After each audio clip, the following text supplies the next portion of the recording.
ఈరోజు మన Ramoji excellence awards 2025లో మనం ఒక అపురూపమైన ఘట్టాన్ని చూస్తున్నాము. అటు ఆంధ్రప్రదేశ్ ముఖ్యమంత్రి వర్యులు శ్రీ నారా చంద్రబాబు నాయుడు గారు, అలాగే మన తెలంగాణ గౌరవనీయ ముఖ్యమంత్రి వర్యులారు శ్రీ రేవంత్ రెడ్డి గారు ఇరువురు ఇవాల్టి కార్యక్రమానికి రావటం మాకెంతో ఆనందాన్ని కలిగిస్తోంది. అలాగే మిగిలిన అతిరథ మహారథులందరికీ కూడా మరొకసారి సాదర స్వాగతం పలుకుతున్నాము.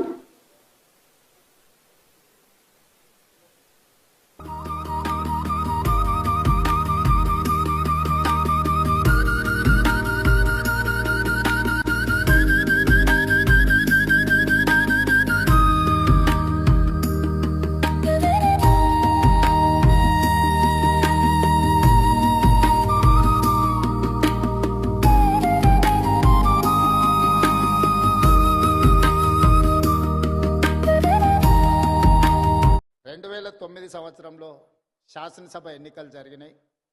ఎన్నికల తర్వాత ఓట్ల లెక్కింపుకు నెల రోజులు సమయం ఉండే. మేము అప్పుడు అన్ని లెక్కలు వేసుకున్నాం, తప్పకుండా ప్రభుత్వం వచ్చేటట్టే ఉందని. మరి ప్రభుత్వం వస్తే మంత్రులు కావాలనే కోరిక కూడా ఉంటుంది కదా.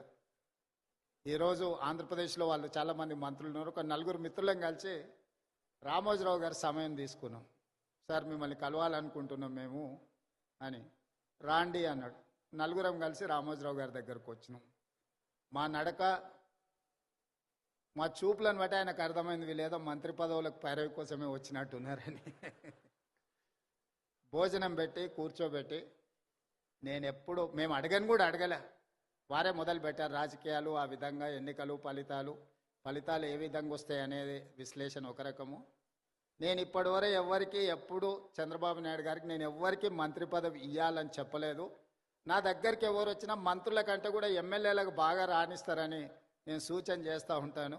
మీ నలుగురికి కూడా అదే సూచన అని వారు మాకు అంటే మా మనసులో ఉన్న మాటను గుర్తించి, అంతకుముందు బయట చాలామంది మంత్రివర్గం అంతా చంద్రబాబు నాయుడు గారు, రామోజీరావు గారు చిట్టి పంపిస్తారు, చంద్రబాబు నాయుడు సార్ మంత్రివర్గాన్ని ఏర్పాటు చేస్తాడని బయట చర్చ జరుగుతుండేది. సరే రామోజీరావు గారు మా నలుగురిలో ఎవరికో ఒక్కరికైనా తప్పకుండా చెప్తాడు అనుకొని మేము వచ్చినాము.